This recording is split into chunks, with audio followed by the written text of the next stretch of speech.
ગઈ વખતે આપણે રસાયણનું મહત્વ વિશે રોજિંદા જીવનમાં રસાયણનું મહત્વ એવો પ્રશ્ન આપણે ચાલતો હતો. આગળ એની અંદર થોડુંક બાકી હતું, એના વિશેની પણ વાત કરીશું. ફરીથી હું તમને પૂછી લઉં કે ભાઈ કેન્સર માટે કયા રસાયણોનો ઉપયોગ થાય, તો તમને મનની અંદર ખ્યાલ હોવો જોઈએ કે કેન્સરજન્ય પદાર્થો, કેન્સર મટાડવા માટેના રસાયણો મેં ગઈ વખતે 2 કયા હતા આપને ખ્યાલ હોય તો કયા યાદ કર. સિસ્પ્લેટિન અને ટેક્સોલ જેવા ઔષધોનો ઉપયોગ કરવાથી કેન્સરથી બચી શકાતું હોય છે. આ એક વાત કરી.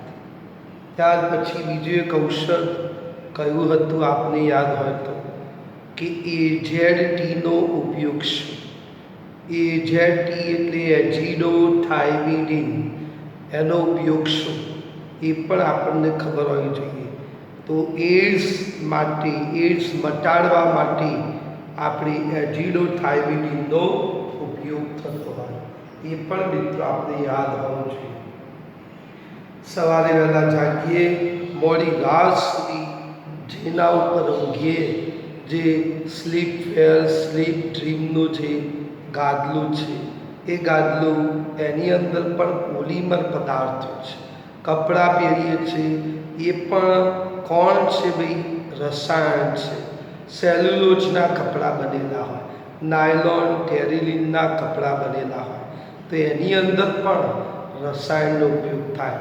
રંગો છે, ખાદ્ય પદાર્થો, આઈસ્ક્રીમ, ચોકલેટ, બરફી, આ બધી વસ્તુની અંદર પણ ખાદ્ય પદાર્થોમાં પણ રસાયણો વપરાતા હોય, રંગો વપરાતા. સાબુ, ડિટર્જન્ટ, બરોબર, બ્રશ, આ બધાની અંદર પણ કલર, રંગક વપરાતો હોય. મિત્રો, એક એવી વાત કરી હતી કે આપણે એસી અને ફ્રીજની અંદર પહેલાં કોણ વપરાતો હતો? તો પહેલાં વપરાતો હતો ક્લોરોફ્લોરોકાર્બન, જે ઓઝોન CFC, જે ઓઝોનને નુકસાન કરતા હતો. પરંતુ મેં ગઈ વખતે કહ્યું હતું કે ઓછો નુકસાન કરતા એવું જે કેમિકલ છે એ કયું? તો HFC 134A. બરાબર, આ નંબર છે. આને IUPAC નામ તરીકે તમારે કહેવું હોય તો 1112 ટેટ્રાફ્લોરોઇથેન કહેવામાં. મિત્રો, 2 કાર્બન છે. 2 કાર્બન એટલે કયું આલ્કેન છે આપને ખબર છે. 1 કાર્બન હોય તો આલ્કેન મિથેન થાય, 2 કાર્બન હોય તો આલ્કેન ઇથેન થતો હોય. તો 2 કાર્બન એટલે ઇથેન થાય. ત્યાર પછી અહીં તમે જો તો 4 ફ્લોરિન કેટલા છે ભાઈ? 4 છે. અને માટે 1 2 3 અને 4 ફ્લોરિન આપેલા છે. માટે એને આપણે ટેટ્રાફ્લોરો કહીશું. ઇથેન એટલે 2 કાર્બન છે, પછી ટેટ્રાફ્લોરો એટલે 4 ફ્લોરિનના પરમાણુ છે, માટે ટેટ્રાફ્લોરો ઇથેન કહીએ છીએ. ત્યાર પછી અહીં કેમ નંબર 111 આપ્યા? તો અહીં કાર્બન 2 છે, તો એમને નંબર આપી દીધા કે આ પહેલો કાર્બન, બીજો કાર્બન. પહેલા કાર્બન ઉપર કોણ છે? તો આ રીતે એક ફ્લોરિન છે, બીજો ફ્લોરિન છે, ત્રીજો ફ્લોરિન છે. 3 ફ્લોરિન એક જ પ્રથમ નંબરના કાર્બન ઉપર જોડાયેલા છે, અને ચોથો ફ્લોરિન એ બીજા કાર્બન ઉપર છે. માટે 1 1 1 2 ટેટ્રા એટલે 4 ફ્લોરો અને ઇથેન તરીકે આપણે લખીએ છીએ. તો જે પર્યાવરણને, ઓઝોનને ઓછો નુકસાન કરતા છે એવું અત્યારે હાલ ફ્રીજ, એસીની અંદર જે વાયુ વપરાય છે એ વાયુ CFCને બદલે આ વાયુ વપરાય છે. ઓકે. મિત્રો, રસાયણોનું ઉત્પાદન કરો, બહુ જ વિકાસ કરો, બહુ જ વિકાસ કરો. મોટા મોટા મકાનો, સિમેન્ટની ફેક્ટરીઓ બનાવી, ઈંટો, આ બધાની અંદર તમે જો તો પ્લાસ્ટિકનું ઉત્પાદન, કપડાની વાત કરો, બધું ઉત્પાદન થઈ ગયું. પોલિમર પદાર્થો, રંગકો, ઔષધો, બરાબર, બધાની અંદર સાબુ, પ્રક્ષાલકો, બધું થઈ ગયું. પણ મિત્રો એક ખાસ આના કારણે પર્યાવરણનું પ્રદૂષણ વધતું ગયું. પર્યાવરણનું પ્રદૂષણ વધતું ગયું. આથી કેટલીક સમસ્યાઓ ઊભી થઈ. વરસાદ સમયે વરસાદ આવે, જ્યારે આવવાનો હોય ત્યારે ન આવે, અને ન આવવાનો હોય ત્યારે વરસાદ આવે. નવરાત્રિ દરમિયાન વરસાદ આવી જાય, દિવાળી દરમિયાન વરસાદ આવી જાય, આ બધી વસ્તુ. ઉત્તરાયણ દરમિયાન વરસાદ આવી જાય. પણ જ્યારે ચોમાસું એ અષાઢ, શ્રાવણ, ભાદરવો હોય એ વખતે ને આવે, અને બીજા સમય આવે, સમયે આ વરસાદ આવતો, ઝાપટો પડતો. આવું બધું કેમ થઈ ગયું? અતિશય ગરમી પડવા માંડી. કેમ?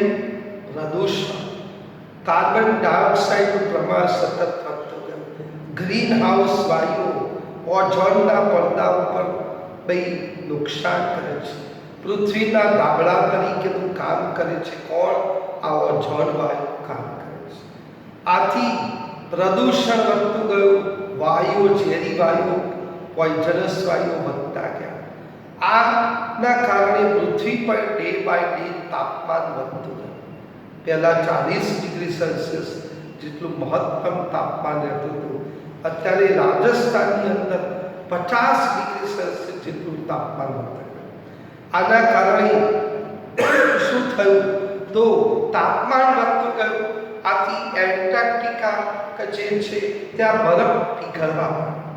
અને બરફ પીગળશે તો બરફનું પાણીમાં રૂપાંતર થશે. ભર ઉનાળે પૂર આવે છે. એક એવો સમય વૈજ્ઞાનિકો ભય આપણને સતાવી રહ્યા છે કે વોશિંગ્ટન અમેરિકાનું ડૂબી જવાનું છે, બોમ્બે ડૂબી જવાનું છે, દરિયાની સપાટી ઊંચી આવશે. તો આ બધી સમસ્યાઓ તકલીફમાં રહે. બીજું, તાપમાન વધતું જાય છે. એમ 50 ડિગ્રી સેલ્સિયસ સુધી આપણા શરીરની અંદર ઉત્સેચકો છે. આ ઉત્સેચકો 50 ડિગ્રી સેલ્સિયસ કરતાં તાપમાન વધી જાય તો ઉત્સેચકો જીવિત રહેતા નથી, એમની ક્ષમતા ઘટી જાય. મિત્રો, શિયાળામાં ભૂખ લાગે વધારે કે ઉનાળામાં? ચલો બોલો. તો ઉનાળામાં ઓછી ભૂખ લાગે, પાણી પીવાનું મન થાય, કોલ્ડ ડ્રિંક્સ પીવાનું મન થાય, આ બધું ઠંડુ આપણને. તો મિત્રો, જેમ જેમ તાપમાન વધતું જાય છે એમ તાપમાન વધશે તો ઉત્સેચકો સામાન્ય તાપમાને જીવિત રહે, ઊંચા તાપમાને જીવિત રહી શકતા નથી. આથી ઉત્સેચકો જો જીવશે તો આપણી જૈવ રાસાયણિક પ્રક્રિયાઓ, આપણો વૃદ્ધિ વિકાસ, ભૂખ ઓછી લાગશે તો વૃદ્ધિ વિકાસ અટકી જશે. આ બધી સમસ્યાઓ એ આપણી નવી પેઢી સમક્ષ આવી છે. સમસ્યા ઉત્સેચકોની વાત કરો, બીજી વાતો કરો, પ્રદૂષણ વધતું જશે, બરોબર, ખેતી લાયક જમીનની ફળદ્રુપતા ઘટતી જશે, આ બધાની અંદર પોઈઝનસ વાયુઓ વધતા જશે. આ બધું ન થાય એટલા માટે પર્યાવરણને બચાવવું પડશે. પર્યાવરણને બચાવવા માટે શું કરવું જોઈએ? એના માટેની પ્રવાહ કરો. પર્યાવરણને નુકસાન કરતા પદાર્થો ઉત્પન્ન ન થાય એવી રીતે રસાયણના ઉત્પાદનને ગ્રીન કેમેસ્ટ્રી કહેવાય. કયું કેમેસ્ટ્રી? ગ્રીન કેમેસ્ટ્રી તરીકે એ આપણે ઓળખીએ છીએ. જેમ બને એમ અહીં ગ્રીનરી હોય. શું હોય? ગ્રીનરી. તો હરિયાળું રસાયણ વિજ્ઞાન, હરિયાળું રસાયણ, ગ્રીન કેમેસ્ટ્રીની વાત કરીએ છીએ. કયું ગ્રીન કેમેસ્ટ્રી? પર્યાવરણને નુકસાન ન થાય એ માટે પદાર્થોનું ઉત્પાદન કરવું છે. અને એ માટેની વાત કરું તો પર્યાવરણને બચાવવું પડશે. તો અત્યારે ચોમાસાની સિઝન ચાલે છે મિત્રો.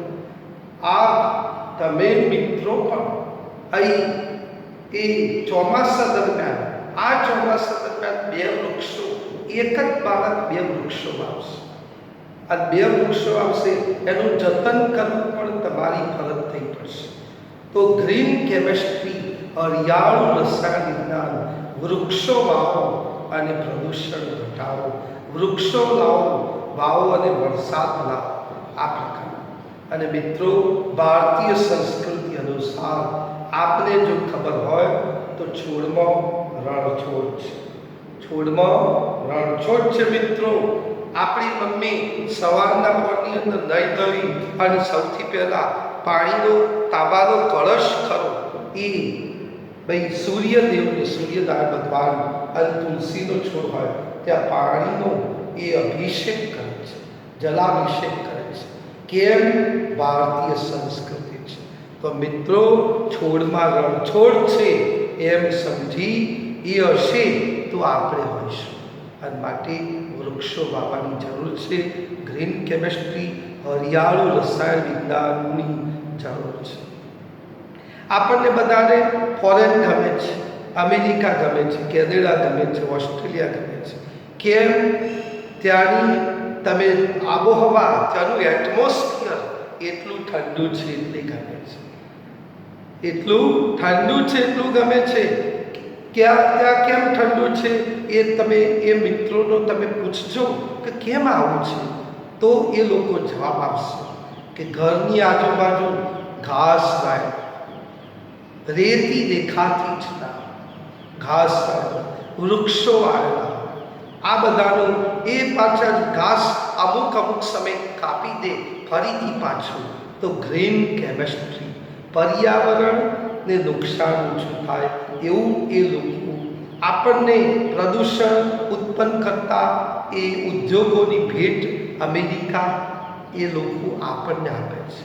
અને આપણે લોકો ખુશ થઈ જઈએ છીએ કે આટલા એવું થયા, આટલા આવું બધું થયું. અને માટે બને ત્યાં સુધી વૃક્ષો વધુ આવો, ગ્રીનરી જળવાય. આપણા ખેતરના છેડાઓ પર પણ એ જરૂરી છે. તો જ જગતના તાતને ખબર પડશે કે પાણીની જે સમસ્યા છે એ સમસ્યા દૂર થશે.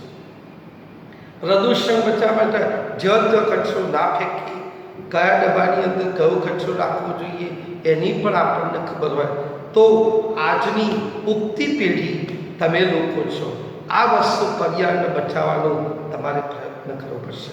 આ બધા પડકારો જીતવા માટે તમે જ પ્રતિભાશાળી મિત્રો છો, તમે જ વૈજ્ઞાનિક છો.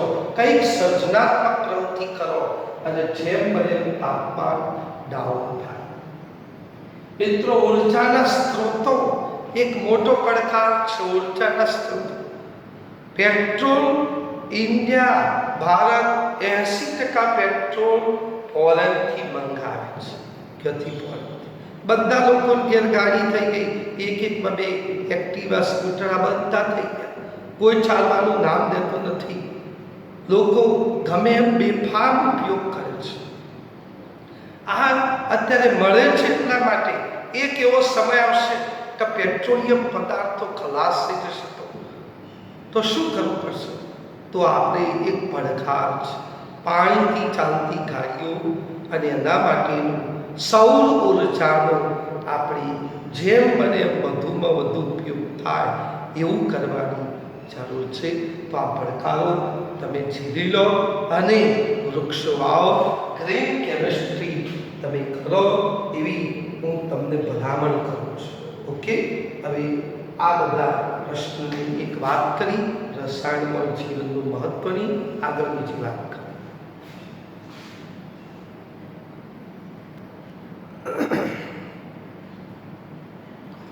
મિત્રો, હવે થોડુંક પેલો નિબંધલક્ષી પ્રશ્ન હતો, હવે થોડુંક આંકડાલક્ષી પ્રશ્ન, ગણિતના લગતો પ્રશ્ન એ આપણે જોવા માંગીએ છીએ. પેજ નંબર 8 ઉપર તમારું જે પુસ્તક છે એમાં 8મા પેજ ઉપર આવી વસ્તુ આપેલી છે. હું બધું જ ચલાવવાનો છું, આખું પ્રકરણ. પણ આ થોડુંક આંકડાકીય, કારણ કે તમે નિબંધલક્ષી પ્રશ્નથી થોડાક હવે હળવા થાવ, ગણિતના મૂળમાં લખાવ એ પણ સમજશું. વૈજ્ઞાનિક સંકેતમાં, વૈજ્ઞાનિક અંક પદ્ધતિમાં એ કોઈ પણ મૂલ્યોને આપણે ફેરવવાના છે. એ માટે શું કરવાનું?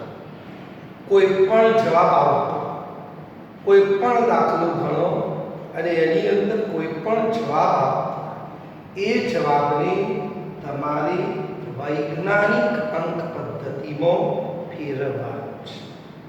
એ માટે તમારે કોઈ પણ મૂલ્યને એ તમારે n × 10⁻n ના સ્વરૂપમાં આપણે ફેરવવાનું છે. આ કોઈ પણ મૂલ્યને આવા સ્વરૂપમાં ફેરવવાનું છે. n શું છે? તો 1 થી 9.999 વચ્ચેનું મૂલ્ય છે. 1 થી 9.999 વચ્ચેનું મૂલ્ય કોણ? n છે. સ્મોલ n ઉપર જે ઘાત છે એ ઘાતાંક કોણ છે? ધન કે ઋણ મૂલ્ય ધરાવતો, ધન કે ઋણ મૂલ્ય ધરાવતો એ ઘાતાંક છે. મિત્રો, તમે 8, 9, 10માં આવું કંઈક જોયું હશે, કોઈ અચળાંક જોયું હશે. એ અચળાંકની અંદર મૂલ્ય આવા સ્વરૂપમાં તમારે આપેલું હશે. જો તમને યાદ હોય તો એવો ઘેટો આંક જો તમારે આવ્યો હોય તો એની કિંમત 6.022 ગુણાકારમાં 10⁻23 ઘાત આપને યાદ હોય તો આ મૂલ્યો કોઈ પણ મૂલ્ય હોય, એક કરતો મોટું હોય, એક કરતો નાનું હોય, પણ એ મૂલ્યને વૈજ્ઞાનિક અંક પદ્ધતિમાં ફેરવવાનું છે. અને માટે એના માટેની n × 10⁻n ના સ્વરૂપમાં n એ 1 થી 9.999 વચ્ચે સ્મોલ n ± મૂલ્ય ધરાવતું આવું એક ઘાતાંક છે. ધારો કે મિત્રો એક ઉદાહરણ લઈએ એટલે આપણને ખ્યાલ આવે.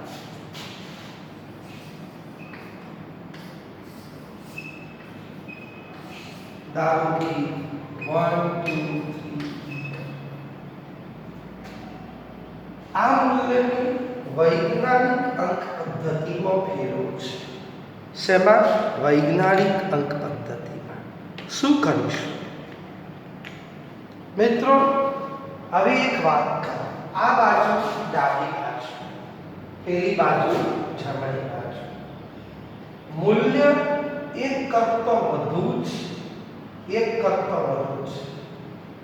1234 એક કરતો વધુ મોટો કે નાનો? મોટો. આ મૂલ્યને તમારે એક કરતો મોટું છે માટે તમારે ડાબી બાજુ,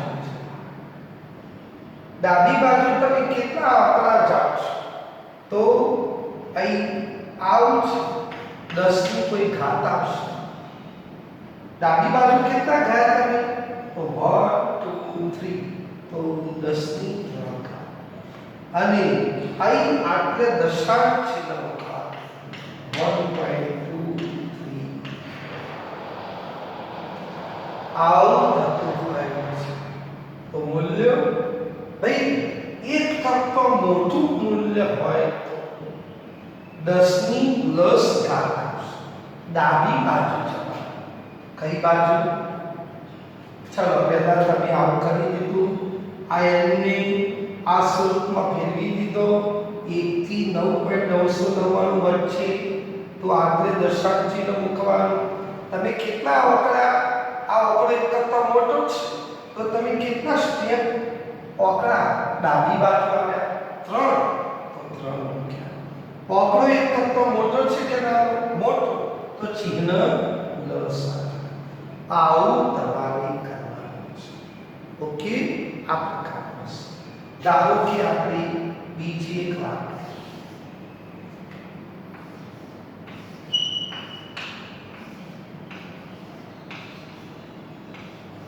ચલો આને આપણે વૈજ્ઞાનિક અંક પદ્ધતિમાં ફેરવવું છે. શું કરીશું? તમે મિત્રો માત્ર તમે નક્કી કરી લો કે શું કરીશું આપણે. ચાલો, તમે નક્કી કરી દીધું, ડિસાઈડ કરી દીધું, તમારો નિર્ણય થઈ ગયો.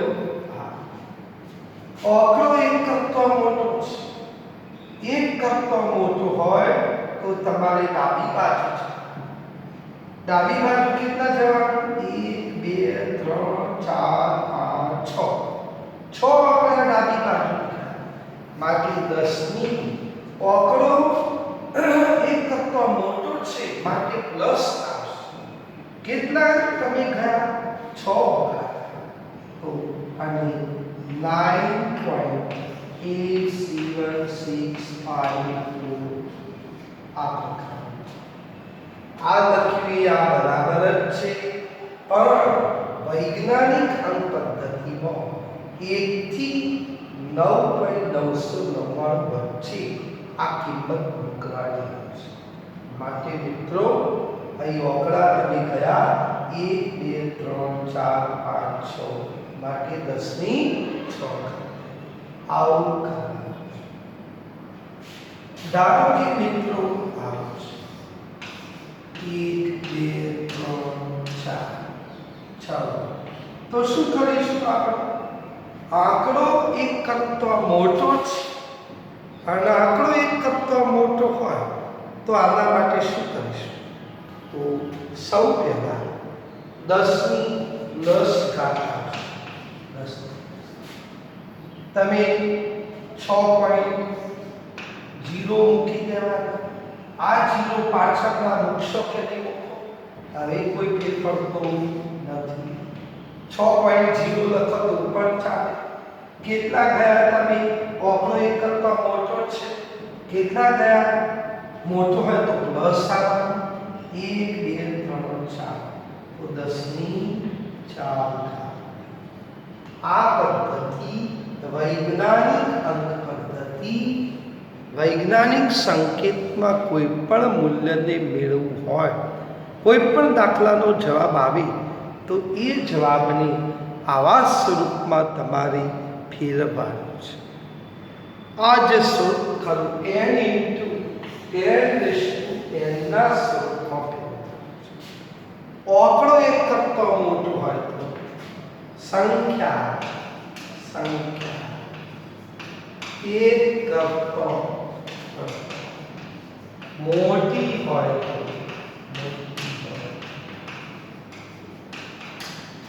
ડાબી બાજુ છે. ડાબી બાજુ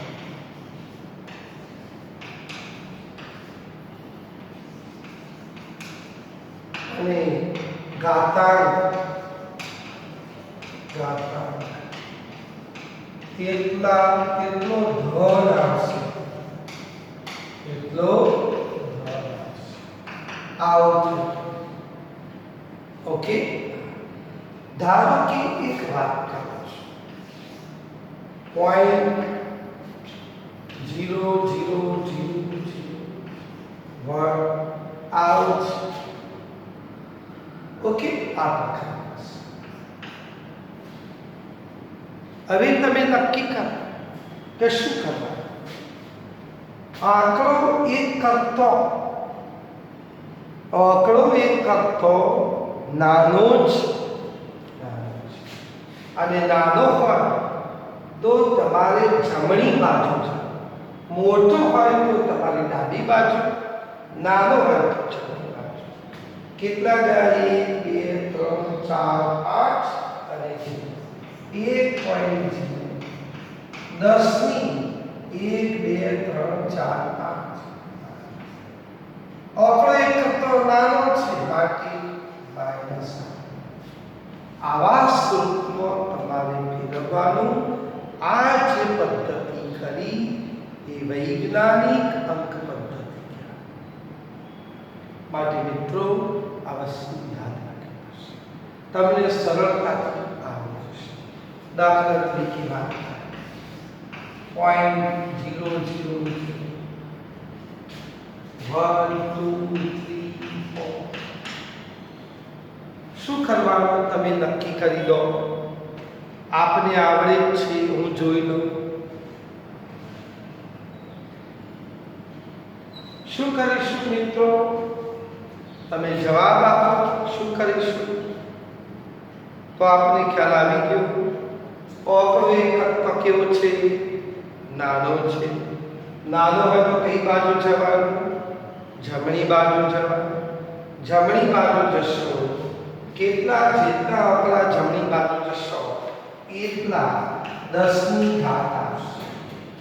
આંકડો એક કરતો નાનો હોય તો તમારે માઇનસ મૂકવાનું. શું મૂકવાનું? 1 2 3 4 માટે 10 ની માઇનસ. કેટલા લખીશું? તો 1 2 3 4 આવ્યા તો 1.23 આવું. ચલો આવી ગયું. તો સંખ્યા એક કરતો નાની હોય તો જમણી બાજુ જવા અને ઘાતાંક એટલો ઋણ આવશે. કેવું આવશે? આ આપણી ખાસ વસ્તુ અગત્ય. આ આપણને ખબર પડવી જોઈએ. આમાં સેટ પણ ચાલે નહીં. સેટ પણ ચાલે. ધારો કે આપણે આવું છે 232.508 આ મૂલ્ય છે 232.508. આ મૂલ્ય કરતાં મોટું છે કે નાનું છે? તમે નક્કી કરો. મોટું છે કે નાનું છે? મોટું છે. કારણ આંકડો એક કરતાં મોટો છે. તો એક કરતાં મોટો છે માટે કઈ બાજુ જઈશું આપણે? ડાબી બાજુ જઈશું. તો શું કરવું? 232.510. આંકડો એક કરતાં મોટો છે માટે આપણે આટલે દશાંશ ચિહ્ન મૂકવું. 2.32508. હવે દશાંશ ચિહ્ન ઓરિજિનલ આટલે હતું તો કેટલા આંકડા તમે ડાબી બાજુ કર્યા? તો 2 આંકડા ગયા. તો જેટલા આંકડા ગયા એટલો તમારે ચિહ્ન આંકડો લખવો પડશે. 2 આંકડા 2 સ્ટેપ તમે ડાબી બાજુ કર્યા માટે 2.32508 ગુણાકારમાં 10 ની એ આ પ્રકારની વસ્તુ આવી છે. 10 ની ઘાત. ધારો કે એક વાત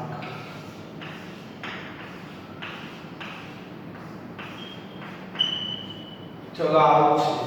આની વૈજ્ઞાનિક અંકમાં આપણે ફેરવીએ. શું થવા? તમે જાતે નક્કી કરો કે કેટલો થશે આપણે આનો જવાબ. નક્કી થઈ ગયું? સરસ.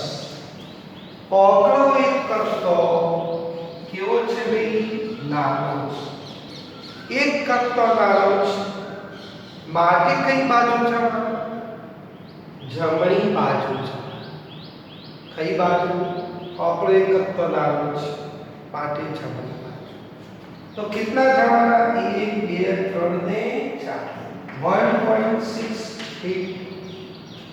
આંકડો એક કરતો કેવો છે ભાઈ? નાનો. કેટલા ગયા? 3 4 તો 10 ની 10. કેટલા ગયા? 4 તો 4. આંકડો એક કરતો નાનો હતો તો ચિહ્ન માઇનસ. નાનો તો નાનો, નાનો તો ઋણ, મોટો તો ધન. આટલું યાદ રાખવાનું. તો આવી વસ્તુ યાદ રાખવાનું. મોટો તો ઘાતાંક ધન, મોટું તો ઘાતાંક અને નાનો ઓગણો ના તો ઘાતાંક ઋણ. બસ આટલી વસ્તુ તમે યાદ રાખો. આંકડો મોટો હોય તો ઘાતાંક ધન. તમે જો આંકડો મોટો હશે તો ઘાતાંક ધન, મોટો તો ધન, મોટો તો ધન, મોટો તો ધન. પણ આંકડો નાનો હતો તો કેવું આવ્યું? બીજા